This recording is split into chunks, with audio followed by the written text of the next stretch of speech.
Welcome back to Sports Byline USA, coast to coast, border to border, and around the world on the American Forces Radio Network. Rick Tittle with you, and it's our pleasure to welcome to the show Patrick Willis, one of the best linebackers in the history of the NFL, a longtime Niner and a Hall of Famer, and he's here talking about how Super Bowl 60 will be back at Levi's Stadium. You got the Super Bowl experience presented by Jersey Mike's and Super Bowl opening night fueled by Gatorade as well. And Patrick joins us now from Levi's. Patrick, what's the hype like? Because we're getting pretty close to the day now.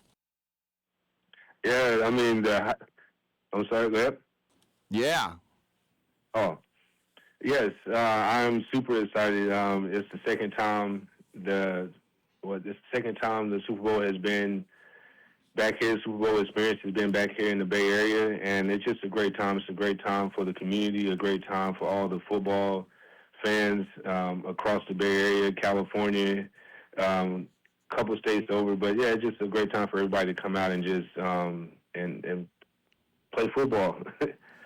You know, it's interesting. I don't think I've ever, any of us in our lifetimes, have seen so much attention on your alma mater, Ole Miss, just a fantastic team, and then the whole thing with Kiffin. Do you have a take one way or another with the situation with the Rebs right now?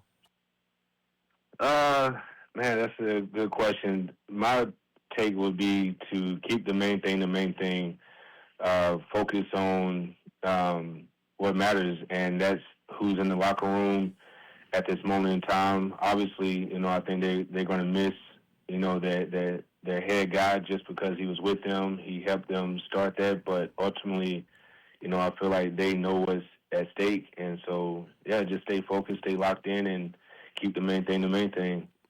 You were such a fantastic high school player in so many sports, and, hearing that Notre Dame didn't make the playoffs, and then they said, well, we're not going to go to a bowl game.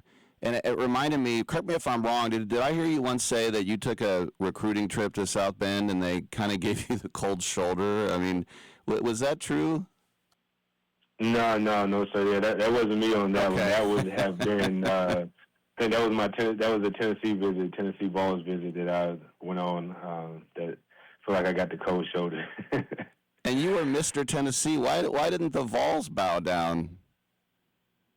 At that point in time, I think they were so big in recruiting out of state that, anyone inside the state, and most definitely a 1A player, they felt like maybe wasn't worthy to play there.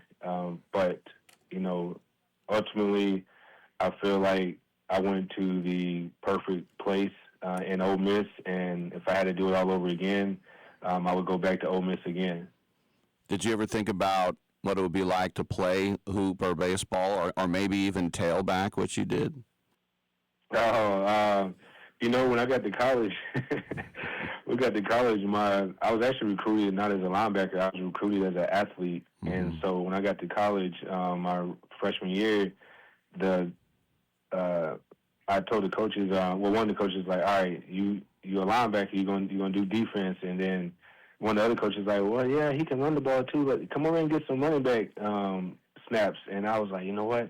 Man, that'd be awesome to be able to do offense and defense. And I remember we had our first padded practice, and, man, that safety came down and hit that running back, and they hit him so hard it sounded like a freight train. And I remember saying to myself, I said, man, there is no way in Hades you're going to be hitting me like that. I'm like, I'd rather hit you like that than you hit me like that. And so I remember I didn't go down to the running back drills, and so afterwards, after practice, the running back coach comes up to me and he says, rookie, what happened? I thought you was coming down to get some snaps. I said, coach, I think I'm just going to focus on the defensive side of the ball. And so that was my last stint of, thinking I wanted to be a running back on the offensive side. But, I'm an athlete, I'm a competitor, and so I would say if I need to play offense and or defense, I would do just that.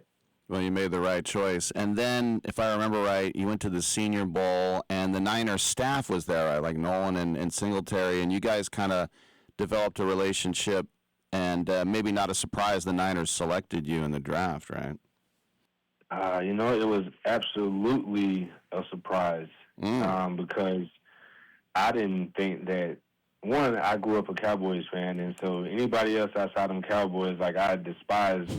And it was funny because growing up, my brother would say, I'm a 49er fan. I would look at him like, who is the 49ers, and how do you even like them? I don't even see them even come on TV. Like, I always saw the Cowboys, and so being down there, man, having Coach Singletary that week, I feel like for some reason, I feel like he hated me. I feel like he didn't like me, and so that week I feel like was brutal, man. It was tough, and I remember saying to myself, I was like, man, I do not want to go where this guy is because he's gonna kill us on these bag drills. We can't even get out of individuals to get to practice without our legs falling off. And so I say all that to say, on the day of the draft, I was not expecting them to be the team to draft me, but I do still remember my prayer. I won't share it on here, but, man, God makes no mistakes, and I'm grateful that I was able to be drafted to the San Francisco 49ers and play my career here.